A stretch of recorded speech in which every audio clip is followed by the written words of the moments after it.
If you want a white PC build and you're looking to spend about $1,500 and you want the best gaming performance possible for 1440p and 4K resolution, this video is going to be for you. I will show you the perfect $1,500 white PC build that you can get right now and get amazing performance. I will also show you the level of performance that you will get with this system. That way you know what type of computer you are buying. And I will also give you alternatives, so I highly recommend you staying until the end of the video. All the links to these PC components will be down below in the video description. With that being said, let's start. For the CPU, we have the AMD Ryzen 5 7600. This is a great 6-core processor from the AM5 platform, very upgradable over time, and is going to not bottleneck our GPU, which is the most important part. Also, if you want to play easy to run titles where the CPU is more important, for example games like Valorant, Fortnite, and this type of esports shooters, you will be able to achieve 240 plus FPS on average at 1440p low settings. So with this system, you can get a 240Hz 1440p monitor with no issues. Then for the CPU cooler, we have the ID Cooling SE214XT white version. Of course, this one is just $18 and it's going to get the job done for our Ryzen 5, and the aesthetic is going to be amazing, especially with the case that I chose, which I will talk about in a second. For the motherboard, we have the ASRock B650M Pro RS Micro ATX motherboard. This one is amazing for the price, honestly. It has plenty of features, but if you need Wi-Fi in your motherboard because you're not going to have an Ethernet cable, then you're looking to spend around $30 extra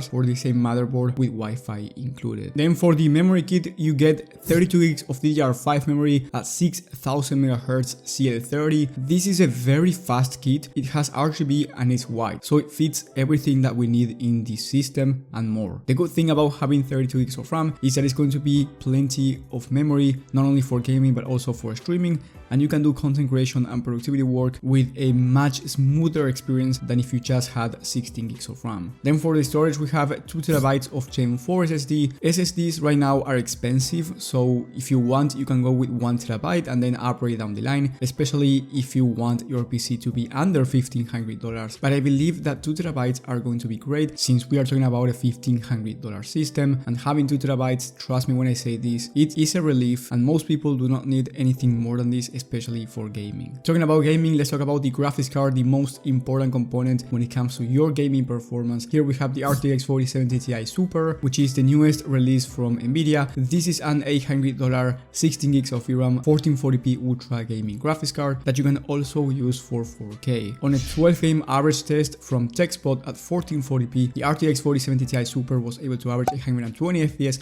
which is a very high number because you have to consider that some of the games on this test are actually high demanding titles being tested on ultra settings, such as Alan Wake 2, The Last of Us Part 1, and games of that nature. And then for 4K resolution, the 4070 Ti Super on that same test was able to average 68 FPS, which once again is a very high number considering the settings and type of games. At 4K, you can use the DLSS, which is the Nvidia upscaler, and you will be able to achieve higher frame rates if you turn it on. And then if you care about 1080p resolution, the 4070 Ti Super was able to average 160 FPS at this resolution, but I wouldn't recommend this system for 1080p unless you are certain that you're going to get a 1440p monitor down the line. Here I want to make a quick point where if you have a lower budget or you don't care about the DLSS, which is the Nvidia upscaler, you can consider the RX 7900 XT. This one is $720, so $80 cheaper. It's going to give you about the same rasterized performance. In fact, the 7900 XT is a bit faster and it also has plenty of VRAM. On that same 12-game average at 1440p, the 7900 XT was able to average 7 FPS more than the 4070 Ti Super. Going up in resolution at 4K, it was able to average once again 7 FPS more than the 4070 Ti Super with an average of 75 FPS. But remember, this is rasterized performance, so if you care about ray tracing, you want to use the DLSS, which is the better upscaler, you want to do content creation, I think the Nvidia 4070 Ti Super is your best option in that case, especially if your favorite title is Fortnite. However, one thing that I love about the 7900 XT is that it's the ASRock Phantom version, which is white and it fits this particular build, whereas the 4070 Ti Super is black. But don't worry, if you get the 4070 Ti Super, it's going to look amazing anyway. Then for the case, which is one of the most important parts on this PC build particularly, we have the Montec Air 100 ARGB Micro ATX mid-tower case, white version. This one comes with 4 pre-installed fans, plenty of airflow,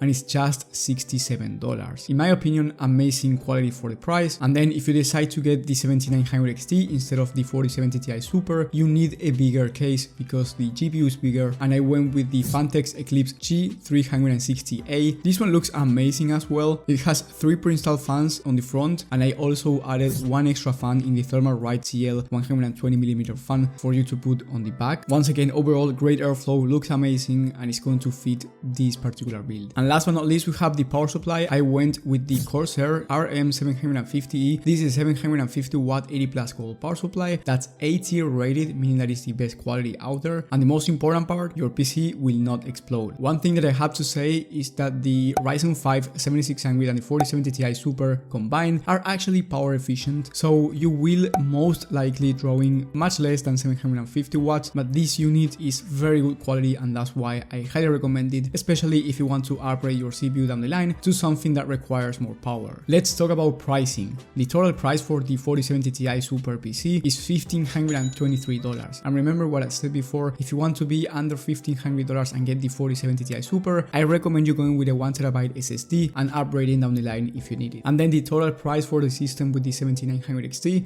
is $1,450. Remember that no matter which PC you get, you're going to get an amazing 1440p experience and also 4K resolution. However, if you do not want to build a PC yourself and you want a pre-built PC, I highly recommend you watching my video on the best pre-built PCs for 2024 for every budget and every resolution. You will have that one in the top right of the screen. Thank you guys for watching, thank you for the support, and I will see you on the next one.